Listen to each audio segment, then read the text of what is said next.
apa saja dari mulai bangun tidur sampai dengan tidur lagi. Kita beraktivitas di sini. Bahasa Arabnya aktivitas itu amal namanya. Ya. Amal, jamaknya disebut dengan a'mal. Jelas ya?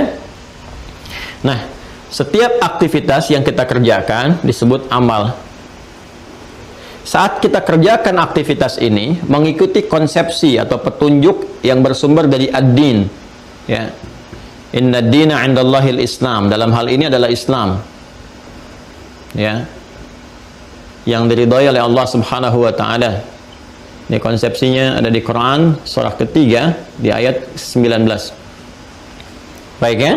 Nah, semua pekerjaan, aktivitas, amal kita yang mengikuti petunjuk-petunjuk dalam din, kan, dalam syariat, yaitu Islam, maka akan dipandang baik jika benar ketentuannya itu diikuti.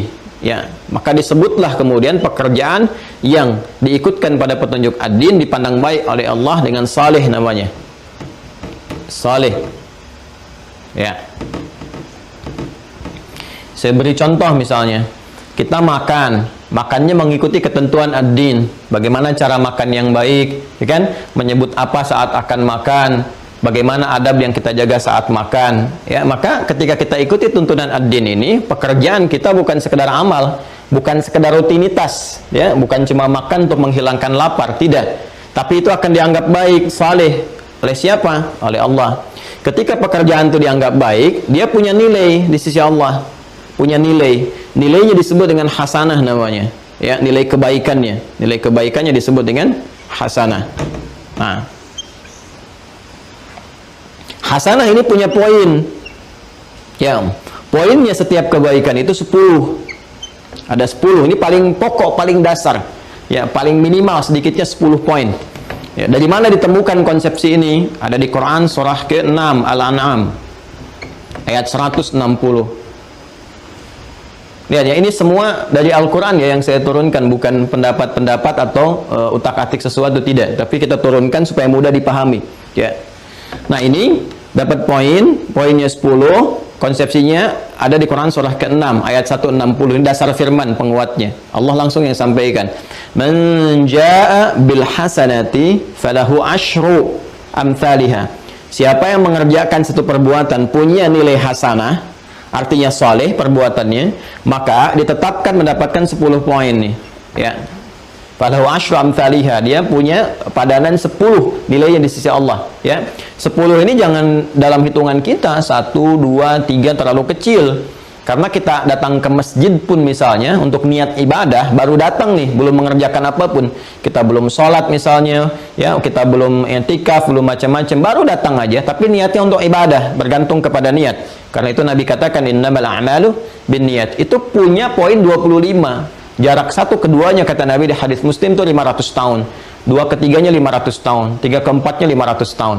Ya, ini nilai standarnya. Jadi Anda bayangkan kalau mengambil analogi yang hadis yang tadi, jarak satu kedua itu begitu mahal nilainya. Ya, begitu tinggi di sisi Allah Subhanahu wa taala. Ya, bacaan Quran kan setiap hurufnya 10 kan? Man qara'a harfan min kitabillahi falahu asyru hasanat, jamaknya. Ya, selalu hasanah, hasanah, hasanah. Siapa yang membaca satu huruf dari Al-Quran, kata Nabi di hadis riwayat At-Tirmidzi, ya, satu hurufnya itu setara dengan 10 kebaikan. Satu hurufnya loh, teman-teman sekalian. Jadi kalau kita baca alif, lam, mim, itu nggak dihitung satu huruf. Tapi alifnya punya nilai sendiri, lamnya punya nilai sendiri, mimnya punya nilai sendiri. Ya kan? Nah, ini nanti konsepnya seperti ini. Ya, mendapatkan poin di sini. Nah, ini yang disebut dengan ajrun. Ya. Ajrun lahum ajrun ghairu mamnun. Kumpulan ini yang disebut dengan pahala namanya. Ya, di perbuatan sifat baiknya disebut dengan hasanah, poinnya ini, nah ini yang disebut dengan ajrun. Ini yang kita kumpulkan. Nah, inilah poin bekal kita menghadap Allah Subhanahu wa taala.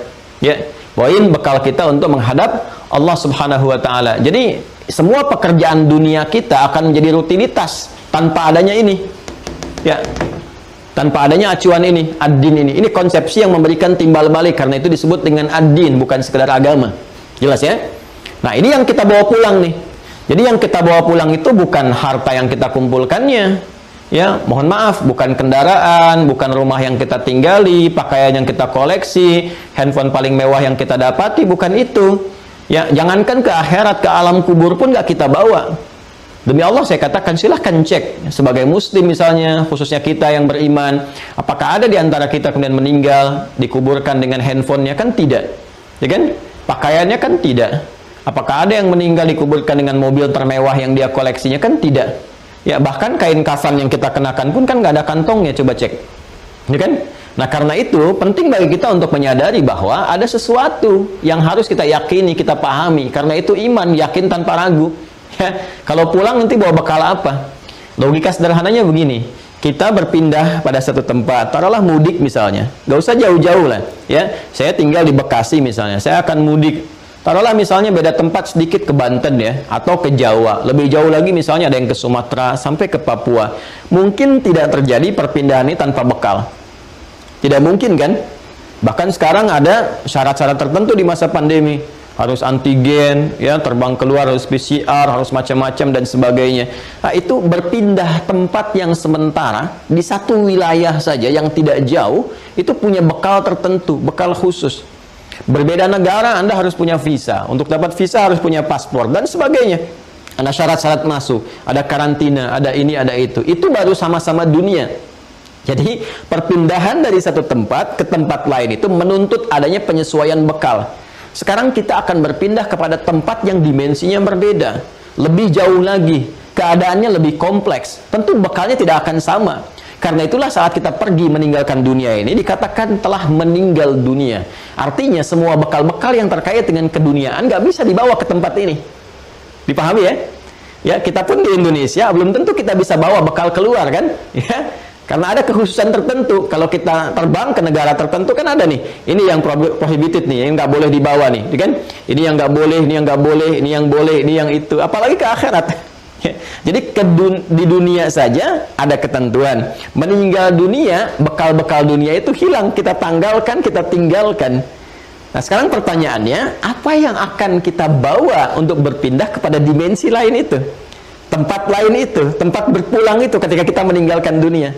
Nah, disinilah kemudian kita yakin, kita bertanya pada Sang Pencipta, ya Allah, ketika saya pindah apa yang harus saya siapkan? Allah jawab.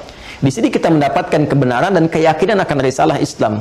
Tidak ada satupun, satu keterangan, informasi yang paling akurat, lengkap, transmisinya bisa dilacak dari setiap masa sampai ke sumber utamanya, yang terang, benderang menjelaskan kepada kita tentang bagaimana kehidupan setelah kematian, cara wafatnya bagaimana, siapa yang mengambil nyawanya, apa yang terjadi saat meninggal dunia, kemana kita pindah, keadaannya seperti apa, bekal yang dibawanya apa, kecuali dalam ad-dinul. Hmm.